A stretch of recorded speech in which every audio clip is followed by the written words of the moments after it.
www.attableek.com, the reviver of Iman. الحمد لله نحمده ونستعينه ونستغفره ونؤمن به ونتوكل عليه ونعوذ بالله من شرور أنفسنا ومن سيئات أعمالنا من يهده الله فلا مضل له ومن يضلله فلا هادي له ونشهد أن لا إله إلا الله وحده لا شريك له ونشهد أن سيدنا ومولانا محمدا عبده ورسوله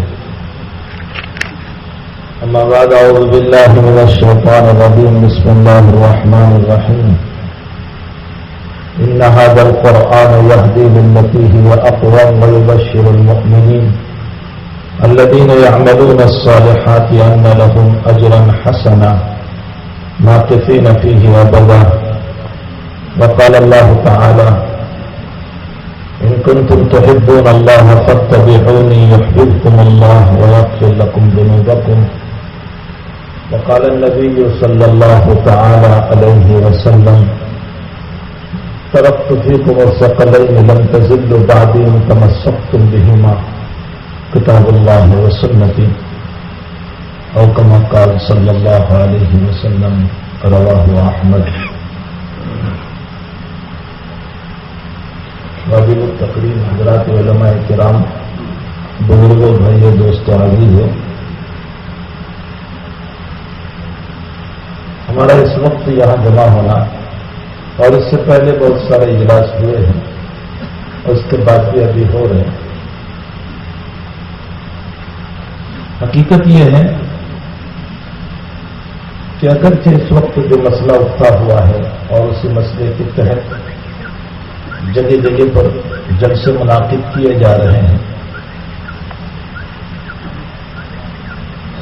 لیکن ایک بات یہ سمجھ لیں کہ ہمیں ان مسائل کے اٹھنے سے مایوس ہونے کی ضرورت نہیں ہے.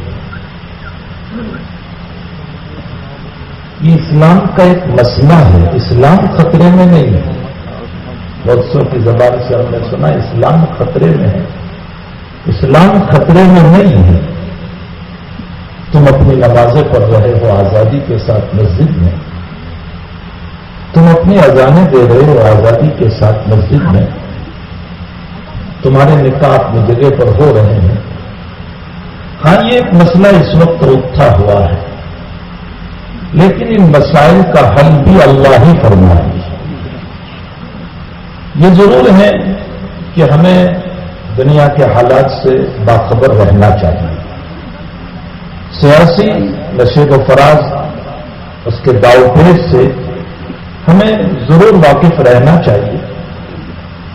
ہاتھ پر ہاتھ دھر کر بیٹھنے کی ضرورت بھی نہیں ہے. انسان کی اپنی کاوشیں، کوششیں، محنتیں.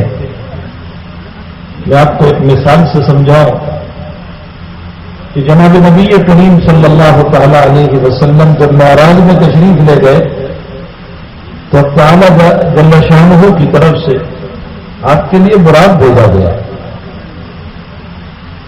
اور اس کے چلنے کا طریق جو روایتوں میں بیان کیا گیا وہ یہ ہے کہ اس کی جہاں نظر پڑتی تھی وہاں ایک قدم ہوتا تھا، اور وہ جب بلندی پر چڑھتا تھا تو پچھلے پاؤں اونچے ہو جاتے تھے، اور وہ جب نیچے اترتا تھا پہاڑ سے تو اگلے پاؤں اونچے ہو جاتے تھے تاکہ حضرت کا بیلنس رہے. اس لیے کہ اس طرح جانور ہوگا اور بیلنس نہ ہو تو سوار گر جائے گا.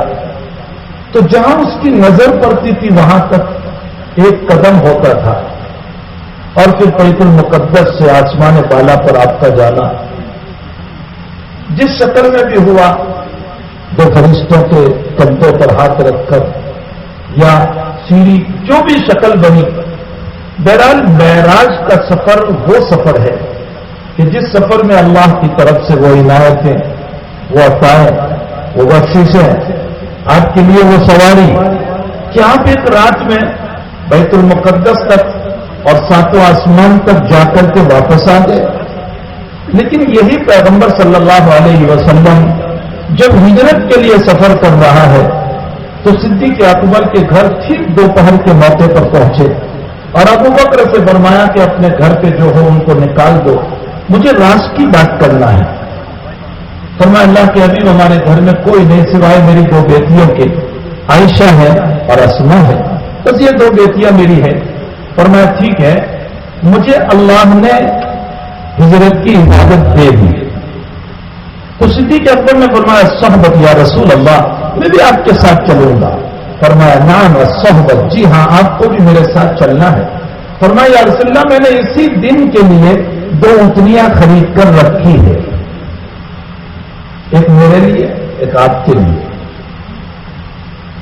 حضرت نے آدمی متعین کر لیا جو راستہ بتانے والا ہوگا، وقت متعین کر لیا کہ ہم نے فلاں وقت نکلنا ہے، اور پھر حضرت جا کر کے غار ثور میں 3 دن تک چھپ رہے۔ جو حجاج کرام جو معتمرین عمرہ اور حج کے لیے جاتے ہیں انہوں نے غار ثور کو دیکھا ہوگا مکہ المکرمہ میں، اس غار میں حضرت 3 دن چھپے، اور تیسری رات میں حضرت صدیق اکبر رضی اللہ تعالی عنہ کے ساتھ راستے میں روانہ ہوئے، اور راستہ بتانے والے نے آپ کو اس راستے سے لے گیا کہ جو راستہ عام معلوم اور مشہور راستہ نہیں تھا، غیر معلوم غیر مشہور راستہ تھا، اس راستے سے وہ راستہ بتانے والا لے گیا، یہاں تک کہ آپ 1 ہفتے کا سفر کر کے مدینہ المنورہ پہنچ گئے۔ جو نبی معراج میں جس کے لیے براق بھیجا گیا اور جس کو عالم فالم سفر کرایا گیا، وہی نبی ہجرت جب کر رہا ہے تو غار میں بھی چھپنا پڑ رہا ہے اور باقاعدہ ہفتے کا سفر کرنا پڑ رہا ہے اور اونٹنیاں خریدنی پڑ رہی ہے۔ آخر ایسا کیوں ہے؟ بزرگوں نے لکھا ہے، اکابر نے لکھا ہے کہ معراج کا سفر اللہ کی طرف سے مہمانی کا سفر تھا، اس میں آپ کے لیے آسمانی جانور کو پیش کیا گیا، اور ہجرت کا سفر اشاعت دین اور تبلیغ دین کا سفر تھا۔ پیغمبر کو ہجرت میں مسائل ڈال کر یہ بتایا گیا، فرمایا وہ دین آباد نہیں ہو سکتا ہے جب تک کہ تم مصیبت کو نہ جھیل لو، پریشانیوں کا سامنا نہ کرو، وہاں تک وہ دین آباد نہیں ہو سکتا ہے۔ ورنہ اللہ کے حبیب پاک صلی اللہ علیہ وسلم کے لیے ہجرت کے موقع پر بھی تو براق بھیجا جا سکتا تھا، آپ اس براق پر جا سکتے تھے، اللہ آپ کے لیے بھیج دیتا، لیکن ایسا نہیں فرمایا۔ اس لیے بتایا کہ دعوت کے لیے، تبلیغ کے لیے، اشاعت دین کے لیے، اپنے دین کے تحفظ کے لیے کاوشوں کی، کوششوں کی ضرورت رہتی ہے، اس کے بغیر دین آباد نہیں ہو سکتا ہے۔ ہماری یہ کاوش ہے، یہ کوشش ہے، یہ جلسے کی شکل میں یا فارم بھرنے کی شکل میں صرف اس لیے ہے کہ ہم یہ ثابت کرنا چاہتے ہیں ہمیں اپنے اللہ سے محبت ہے، ہمیں اپنے نبی سے محبت ہے، ہمیں اپنے قرآن سے محبت ہے، ہمیں اپنے پیغمبر سے محبت ہے، ہماری شریعت کے بنائے ہوئے اصول سے ہمیں محبت ہے۔ ہم یہ چاہتے ہیں کہ ہمارے یہ اصول محفوظ رہے اور ہم اس پر چلتے رہیں، ہمارا قرآن محفوظ، ہماری شریعت محفوظ رہے، ہمارا دین محفوظ رہے۔ اللہ سے محبت کے خاطر، نبی سے محبت کے خاطر، قرآن سے محبت کے خاطر، شریعت سے محبت کے خاطر ہم نے یہ جلسہ بھی رکھا اور اس کے ساتھ فارم بھر کر کے دستخط کر کے ہم بھیج بھی رہے ہیں۔ وہ گرگت جس کو کوکیرا کہا جاتا ہے، جس کو ہردا کہا جاتا ہے، بخاری شریف میں روایت ہے کہ ابراہیم علیہ السلام کے لیے جب آگ جلائی نمرود نے تو یہ گرگت وہاں پہنچا اور اس پر پھونک مارنے لگا۔ اس کی پھونک سے وہ آگ بھڑکنے والی نہیں تھی، لیکن اس نے شرارت کی۔ نبی نے فرمایا اس کو مارنا تمہارے لیے جائز ہوا۔ اور اسرائیلی روایت میں ہے، یہ تو بخاری شریف کی روایت ہے، اسرائیلی روایت میں ہے کہ ایک کبوتر چند قطرے پانی کے لے کر کے چلا۔ کسی نے پوچھا اس پانی کو کیا کرے گا؟ کہا ابراہیم کے لیے جو نمرود نے آگ لگائی ہے ہم اس پر اس پانی کو ڈال کر بجھانے کی کوشش کریں گے۔ کہا تیرے 2 قطرے سے پانی بجھ سکتا ہے؟ کہا میں بھی جانتا ہوں میرے 2 قطرے سے اتنی بڑی آگ نہیں بجھ سکتی، لیکن میں قیامت کے دن ابراہیم کے محبت کرنے والوں میں میرا بھی نام لکھا جائے گا۔ ہم صرف فارم اس لیے بھر رہے ہیں، ہم دستخطیں اس لیے کر رہے ہیں تاکہ قیامت کے دن تحفظ شریعت، تحفظ دین، تحفظ قرآن اور اللہ کی محبت اور نبی کی محبت کے لیے جب نام بولا جائے تو اس موقع پر ہمارا بھی نام آ جائے کہ ہاں تم نے بھی قرآن کی محبت میں، شریعت کی محبت میں، دین کی محبت میں تم نے یہ کام کیا تھا. لیکن افسوس کہ اس وقت بھی امت مسلمہ اس کام میں ٹھنڈی پڑی ہوئی. جو فارم بھرنے چاہیے وہ نہیں بھرے جا رہے. جو فارم بھرنے چاہیے، میں آپ سے گزارش کرتا ہوں جتنے احباب یہاں تشریف لائے، ہمیں اپنی میجورٹی ثابت کرنا ہے. ہمیں یہ ثابت کرنا ہے کہ ہم سب کے سب مسلمان اپنے قوانین میں کسی قسم کا تغیر نہیں پسند کرتے. ہمیں اپنے مذہب پر چلنے دو اور ہمارے ان قوانین کی بنیاد پر کسی قوم کو نقصان نہیں ہے. آپ بتا دیجئے کہ ہمارے ان قوانین، میں آپ سے پوچھنا چاہتا ہوں کہ ہمارے یہ قوانین جو ہے، ہمارے آئینی مسائل، ہمارے پرسنلی مسائل، ہمارے اسلامک لا، مثلا ہمارے 4 بیویوں سے نکاح کا مسئلہ، ہمارے 3 طلاق کا مسئلہ، ہمارے خلا کا مسئلہ یا حلالے کا مسئلہ یا میراث کا مسئلہ، یہ ہماری شریعت کے جو آئینی اور پرسنلی مسائل ہے، ہمارے ان مسائل سے دوسری قوم پر کیا اثر پڑ رہا ہے؟ کسی مذہب کو کوئی تکلیف نہیں ہو رہی ہے. نہ ہندو مذہب کو تکلیف ہے، نہ سکھ مذہب کو تکلیف ہے، نہ بدھسٹ مذہب کو تکلیف ہے، نہ کسی اور مذہب کو تکلیف ہے. تو پھر ہمارے قوانین سے کسی کو تکلیف نہیں ہے تو پھر ہمارے قوانین کو بدلنے کی ضرورت کیوں پڑی؟ یہ ہمارے اپنے اندرونی مسائل ہیں، یہ ہمارے اندرونی قوانین ہیں. ہم حکومت وقت سے ادب کے ساتھ یہ گزارش کریں گے کہ یہ ہمارے مسائل ہیں، ہمارے اندر رہنے دو. ان مسائل کا حل ہم کریں گے. ہم بھی یہ جانتے ہیں کہ 3 طلاق شریعت نے اجازت دی ہے، لیکن 3 طلاق کو شریعت نے پسند نہیں کیا. 3 طلاق کی اجازت ضرور دی، لیکن 3 طلاق کو شریعت نے پسند نہیں کیا. قرآن کریم میں جب طلاق کا مسئلہ اللہ ذکر کر رہا ہے، الطلاق مرتان فإمساک بمعروف اور تسریح بإحسان، فرمایا طلاق 2 ہے، یا تو ایک طلاق رجعی دو. دیکھو طلاق دینے کا طریقہ، ایک بات بہت بشاشت کے ساتھ اور بہت کھل کے آپ کو بھی عرض کر دوں، ایک بات سمجھ لیں. دیکھیں طلاق کھیل نہیں ہے. مسلم جوانوں کو بھی میں یہ کہنا چاہتا ہوں، طلاق کھیل نہیں ہے کہ آپ معمولی مسائل کے اندر طلاق کے جملے بولتے رہے.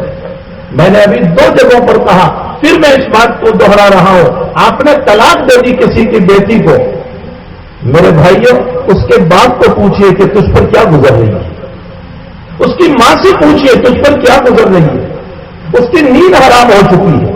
وہ باپ یہ سوچتا ہے میری بیٹی کو طلاق ہو گئی، اگر دوسرا گھرانہ نہیں ملا تو میری بیٹی کا ہوگا کیا، اور میں ابھی زندہ ہوں تو میری بیٹی کی کفالت کروں گا. کل کو میں مر گیا تو میری بیٹی نہ اپنے بھائی کے ساتھ رہ سکتی ہے، نہ اپنی بھاوج اور بھابھی کے ساتھ رہ سکتی ہے. میری بیٹی کی زندگی کیسے گزرے گی؟ اور کبھی ایسا بھی ہوتا ہے کہ جب ماں باپ کا سایہ اٹھ جاتا ہے تو وہ بیٹی کبھی فقیرانہ زندگی پر آ کر گناہ کرنے پر مجبور ہو جاتی ہے. طلاق کھیل نہیں ہے. اپنے معاشرے کی بھی اصلاح کرو. دوسروں کو دہائی دینے کے بجائے اپنے معاشرے کی اصلاح کرو. ہم خود اپنی اصلاح کرنے والے بنے. طلاق کو کھیل نہ بناؤ. یہ ایمرجنسی ایگزٹ ہے. یہ بہت ضرورت کے بعد کا مسئلہ ہے. شریعت نے تو قرآن میں یہ کہا کہ جب میاں بیوی کا آپس میں اختلاف ہو جائے تو اس اختلاف کے موقع پر حکم من اہلہ و حکم من اہلہا، مرد کی طرف سے کچھ لوگ بیٹھے، عورت کی طرف سے کچھ لوگ بیٹھے اور آپس میں بیٹھ کر اس مسئلے کا سولوشن لائے، اس مسئلے کا حل لائے. کسی طرح دونوں کو ملانے کی کوشش کرے، دونوں کو جوڑنے کی کوشش کرے، طلاق کے مسائل کو کھڑے نہ کرے.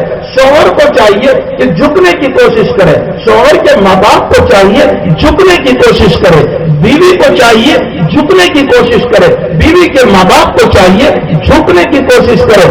اکرفو اور شان نہ بتائے، ناک کو اونچی رکھنے کا مسئلہ نہ بنائے، مسائل کو سلجھانے کی کوشش کرے. اور حکم کو چاہیے، فیصلہ کرنے والوں کو چاہیے، جانبین سے جو بیٹھے ہوئے ان لوگوں کو چاہیے کہ دیکھو دونوں میں صلح کرانے کے لیے اگر جھوٹ بولنے کی ضرورت پڑ جائے جھوٹ بول لینا. حضرت جی مولانا یوسف صاحب رحمۃ اللہ علیہ کا فرمان سنو اور دل کے اوپر نقش کر لو.